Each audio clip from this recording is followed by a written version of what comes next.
پہلی امتوں کو 4 تک نمازیں دی گئی تھیں مغرب تک کے وقت کی. عشاء کی نماز صرف امت محمدیہ کو دی گئی اور نبی علیہ السلام کو معراج بھی عشاء کے بعد ہوا تھا. اس لیے عشاء کی نماز پڑھنے سے ایمان والے کو روحانی معراج نصیب ہو جاتا ہے. اس نماز میں ہمارے روحانی فائدے تو ہیں ہی صحیح، جسمانی فائدے بھی ہیں.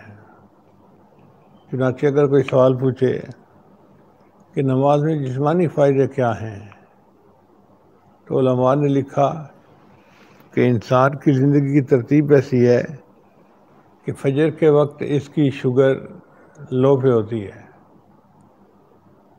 اب جب شوگر لو پہ ہے تو اس کو زیادہ ایکسرسائز کرنے کی ضرورت نہیں ہے اپنی کیلریز کو برن کرنے کے لیے. اس لیے فجر کی نماز بڑی مختصر سی، 2 رکعت سنت 2 رکعت فرض.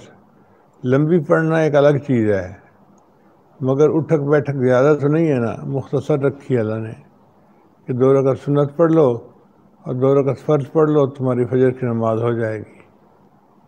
پھر اس کے بعد ہم ناشتہ کرتے ہیں، دفتر جاتے ہیں، اور دوپہر کے وقت پھر بھوک لگتی ہے تو ہم کھانا کھاتے ہیں. کھانا کھانے سے ہماری شوگر یکدم شوٹ کر جاتی ہے، تو اس وقت ہمیں زیادہ ایکسرسائز کی ضرورت تھی. اللہ تعالیٰ نے حکم دیا اب 4 رکعت نماز نہیں ہے، ظہر کی نماز تو 12 رکعت ہے، تاکہ زیادہ ایکسرسائز ہو اور شوگر لیول نارمل ہو جائے. خیر 12 رکعت پڑھ کے ہم نے نماز پوری کر لی.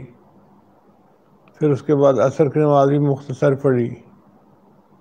عصر کے بعد چائے پی، کچھ کھایا پیا، تو مغرب کی نماز پھر 4 رکعت نہیں، مغرب کی نماز فرمایا 7 رکعت پڑھنی ہے.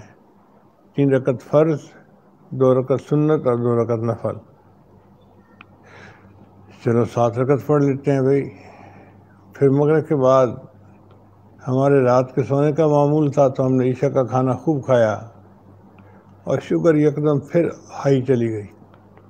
اللہ نے فرمایا میرے بندے اب تمہیں پھر ایکسرسائز زیادہ کرنی پڑے گی تاکہ تمہاری شوگر کمپنسیٹ ہو جائے. یا اللہ ظہر کے وقت تو میں نے 12 رکعتیں پڑھی تھیں، اب 12 پڑھ لوں. اللہ نے فرمایا نہیں، ظہر کی نماز کے بعد بھی تو نے جاگنا تھا، کیلریز برن ہونی تھی، اب سو جانا ہے. لہٰذا 12 کی بجائے 17 رکعتیں عشاء ہے، تم 17 رکعتیں ادا کرو تب تمہاری عشاء ادا ہوگی. اب دیکھیے کہ 1400 سال پہلے کون جانتا تھا کہ انسان کا شوگر سائیکل کیسے چلتا ہے اور انسان کے بدن کی ضرورت کیا ہے.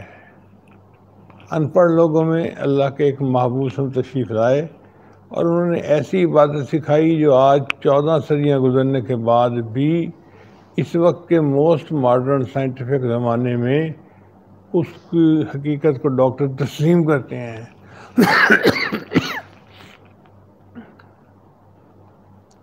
مزید دیکھیے رمضان شریف میں ہم سارا دن روزہ رکھتے ہیں، کچھ کھاتے پیتے نہیں ہیں. پھر جب افطاری کا وقت آتا ہے تو اس وقت ہم اپنے آپ میں نہیں ہوتے. 2 گلاس روح افزا کے پیے، بادام کے شربت کے پیے، سموسے کھائے، پکوڑے کھائے اور خوب ٹکا کے ہم نے کھایا.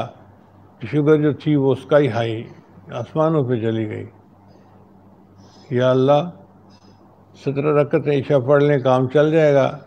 اللہ فرماتے ہیں نہیں، شوگر کا تو برا حال ہوا ہے، اب تمہیں عشاء کی نماز بھی پڑھنی پڑے گی اور 20 رکعت تمہیں تراویح کی نماز بھی پڑھنی پڑے گی تاکہ ایکسٹرا ایکسرسائز سے تمہاری شوگر کمپنسیٹ ہو جائے. ایک آدمی سفر میں نکلتا ہے، وہ کہتا ہے یا اللہ میں تو سفر میں ہوں، ہر وقت حالت حرکت میں ہوں، تو مجھے زیادہ نماز پڑھنے کی کیا ضرورت ہے. اللہ فرماتے ہیں ہاں ٹھیک ہے، ہم تمہیں ڈسکاؤنٹ دے دیتے ہیں، تمہیں جماعت معاف اور نماز ہاف. چنانچہ اللہ نے سب نمازوں کے فرض جو تھے وہ آدھے کر دیے، اس لیے کہ اس کے سفر کی وجہ سے اس کی شوگر تو پہلے ہی کمپنسیٹ ہو رہی تھی. تو دیکھیں جس انداز سے دیکھیں یوں لگتا ہے کہ اللہ رب العزت نے ہم پر احسان فرمایا کہ اللہ نے ہمیں نماز پڑھنے کا حکم فرمایا، اب ہم اس نماز سے فائدہ اٹھائیں اور اللہ تعالیٰ سے اس کی برکتیں حاصل کریں۔